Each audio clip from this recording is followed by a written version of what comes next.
Hi, this is Scott the Tall Woodworker. Welcome to my shop. Today I'm going to do my first ever resin cast pen blank. Let's get started. I have this piece of Mealy burl that will make a unique transition between the resin and the wood. I'm cutting out two pieces to fit inside the pen mold I will be using.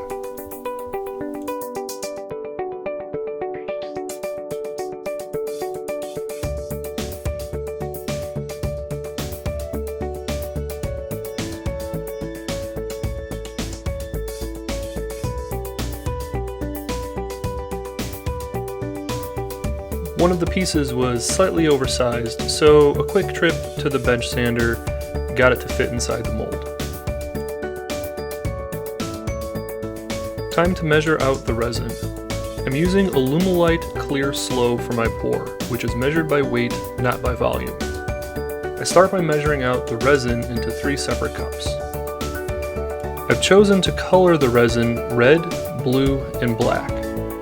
I prefer to mix the powder into the resin before adding the hardener. Since this resin is measured by weight, it's easy to keep the ratio without needing to make up for the dye added.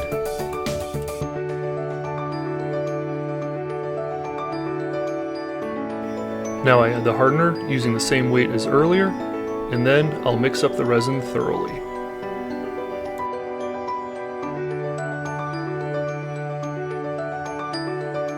Time to lay the wood inside the mold. I take one piece of the burl and lay it on the bottom of the mold.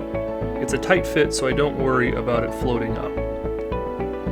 Now I pour the resins in. I'm trying to use the black resin to separate the red and the blue. There's really no technique to my pour, I'm just winging it. Once I've poured in about half the resin, I carefully place the second piece of wood on top in the opposite orientation. I pour the rest of the resin, and then it goes inside my pressure pot.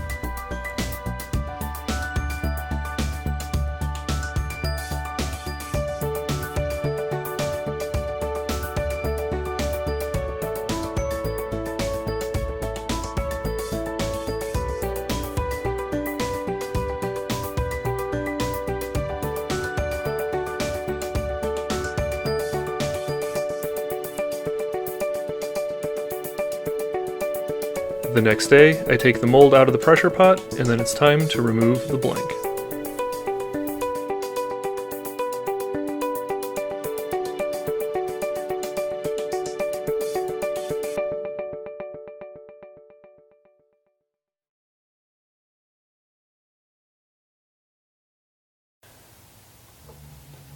And so this is what we're left with. I'm very impressed with how the color mix occurred. You can see a clear separation between the red, the black, and the blue.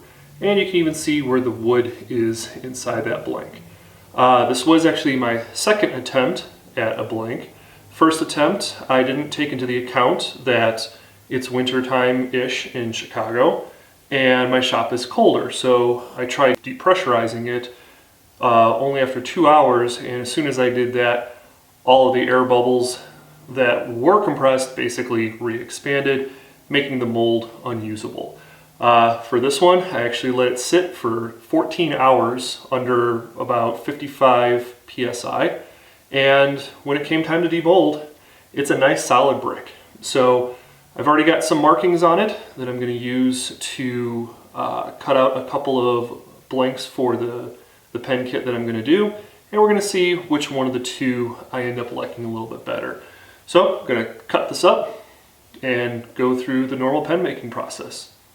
The pen kit I'm using is a single barrel, so I'm cutting out what I feel is the best part of the blank. The leftovers can be used in another project, so I'll set that aside. I'm drilling out the hole in the center of the blank for the barrel. Because of the way I cast the blank, the center is mostly resin. I take it slow and try to keep the bit clean because the weakest parts are where the resin meets the wood.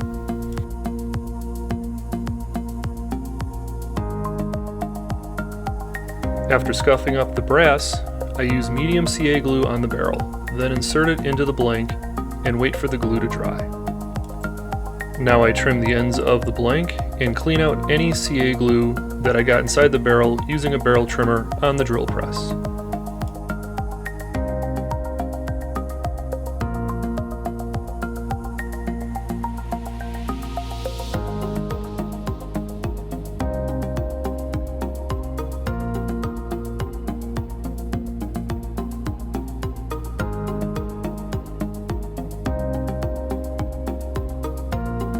Now it's time to turn down the barrel.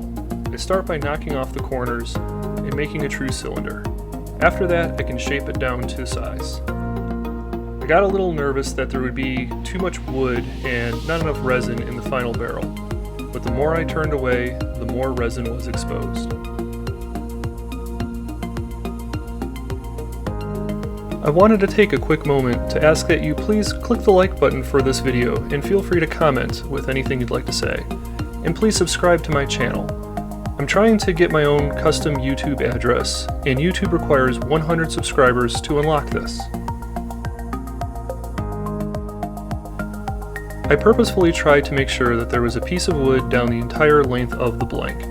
Resin tends to peel off in long, messy ribbons. The wood interrupts that and makes for a somewhat cleaner turning.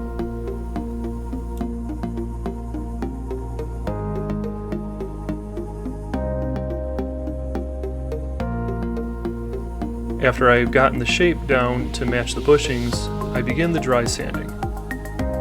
The sanding not only finalizes the diameter of the barrel, but also smooths out the barrel and gets rid of scratches in the barrel. By alternating between the lathe being on, then sanding side to side while the lathe is off, I make sure there are no circular marks around the barrel.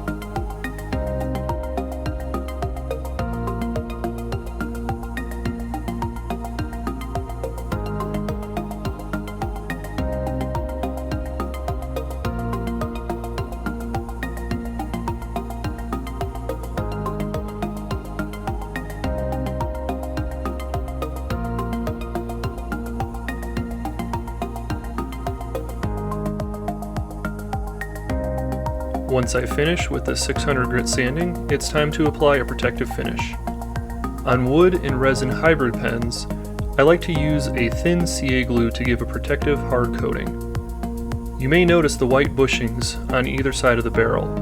Those are to prevent the barrel from sticking to the metal bushings used to shape the pen. I apply at least 5 coats of CA glue, using a spray activator to harden the CA between coats. This process really only takes about 5 minutes.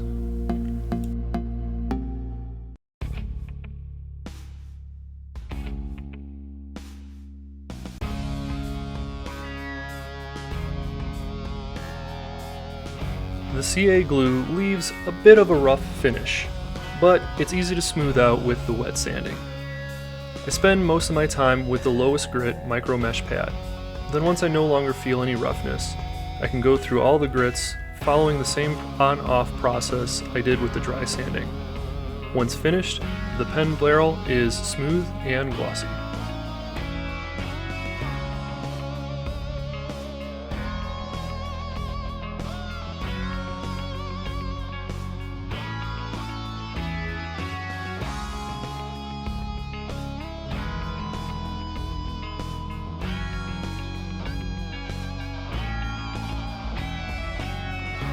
Following the instructions from the kit, I assemble the pen.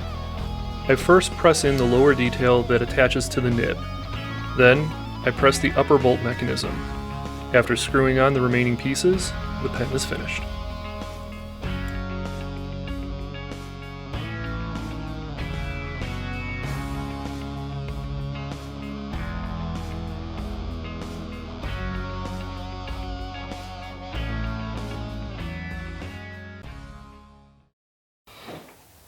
And there is our finished pen. So again, this is the Gear Shift pen from Penn State Industries. It's a bolt action pen that uses a gear shift mechanism to deploy the tip, and you can go in either direction, left or right. So this was a really nice pen to cast and turn, and this will be a great item for my friend. If you liked the video, please hit that thumbs up icon and give this video a like. I'm trying to grow my channel, and that really helps, as well as subscribing to my channel if you haven't done so already. Until next time, thanks for joining me in my shop.